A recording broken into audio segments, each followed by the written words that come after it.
നിയമസഭാ തെരഞ്ഞെടുപ്പിൽ കേരളത്തിൽ കൂടുതൽ സീറ്റുകൾ ആവശ്യപ്പെട്ടിട്ടില്ലെന്ന് മുസ്ലിം ലീഗ് സംസ്ഥാന അധ്യക്ഷൻ പാണക്കാട് സാദിഖ് അലി ശിഹാബ് തങ്ങൾ. മുസ്ലിം ലീഗിന് അർഹമായ പരിഗണന ലഭിക്കുമെന്നാണ് പ്രതീക്ഷയെന്നും സാദിഖ് അലി തങ്ങൾ വ്യക്തമാക്കി. UDF-ൽ മുന്നണി വിപുലീകരണം ആവശ്യമാണ്. LDF-ലെ അസംതൃപ്തർ UDF-ലേക്ക് വരുമെന്നാണ് പ്രതീക്ഷ. സീറ്റുകൾ വെച്ചുമാറുന്ന കാര്യം ചർച്ചയായിട്ടില്ലെന്നും സാദിഖ് അലി തങ്ങൾ വിവരിച്ചു. നിയമസഭാ തെരഞ്ഞെടുപ്പ് സംബന്ധിച്ച് UDF-ൽ കിട്ടിയ അവസരം മുതലെടുക്കുന്ന രീതി മുസ്ലിം ലീഗിനില്ലെന്ന് PK കുഞ്ഞാലിക്കുട്ടിയും അഭിപ്രായപ്പെട്ടു. അർഹമായ പരിഗണന ലഭിക്കുമെന്നാണ് പ്രതീക്ഷ. കൂടുതൽ സീറ്റുകൾ മുസ്ലിം ലീഗ് ആവശ്യപ്പെടില്ലെന്നും കുഞ്ഞാലിക്കുട്ടി വിവരിച്ചു.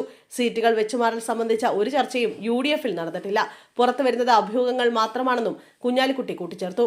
നിയമസഭയിൽ മത്സരിക്കാൻ 3 ടേം എന്ന വ്യവസ്ഥ തീരുമാനിക്കേണ്ടത് പാണക്കാട് സാദിഖ് അലി ശിഹാബ് തങ്ങളാണെന്നും ഇതുവരെ സ്ഥാനാർത്ഥി നിർണയവും ചർച്ചയായിട്ടില്ലെന്നും കുഞ്ഞാലിക്കുട്ടി വ്യക്തമാക്കി. അതേസമയം കർണാടകയിൽ സംഭവിച്ച ബുൾഡോസർ കുടിയൊഴിപ്പിക്കൽ നടപടിയെ മുസ്ലിം ലീഗ് സംസ്ഥാന അധ്യക്ഷൻ പാണക്കാട് സാദിഖ് അലി ശിഹാബ് തങ്ങൾ വിമർശിച്ചു. കർണാടകയിൽ സംഭവിച്ചത് നടക്കാൻ പാടില്ലാത്ത കാര്യമാണെന്ന് അദ്ദേഹം അഭിപ്രായപ്പെട്ടു.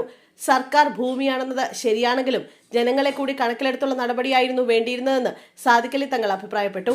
വിവാദത്തിന് പിന്നാലെ ആളുകളെ പുനരധിവസിപ്പിക്കുമെന്ന് കർണാടക മുഖ്യമന്ത്രി സിദ്ധരാമയ്യ ഉറപ്പു നൽകിയിട്ടുണ്ടെന്ന് ചൂണ്ടിക്കാട്ടിയ സാദിഖ് അലി തങ്ങൾ മുഖ്യമന്ത്രിയുടെ ഉറപ്പിൽ പ്രതീക്ഷയുണ്ടെന്നും വിവരിച്ചു. എന്നാൽ കർണാടകയിലെ ബുൾഡോസർ രാജിനെ ന്യായീകരിച്ചാണ് മുതിർന്ന നേതാവ് PK കുഞ്ഞാലിക്കുട്ടി പ്രതികരിച്ചത്. UP-യിലെ ബുൾഡോസർ രാജ് മോഡലല്ല കർണാടകയിൽ നടക്കുന്നതെന്നാണ് കുഞ്ഞാലിക്കുട്ടി അഭിപ്രായപ്പെട്ടത്.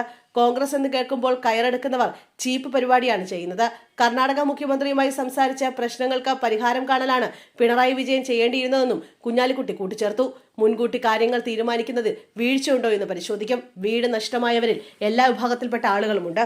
അവർക്ക് പുനരധിവാസം നൽകുമെന്ന് കർണാടക സർക്കാർ ഉറപ്പു നൽകിയിട്ടുണ്ടെന്നും കുഞ്ഞാലിക്കുട്ടി വിവരിച്ചു.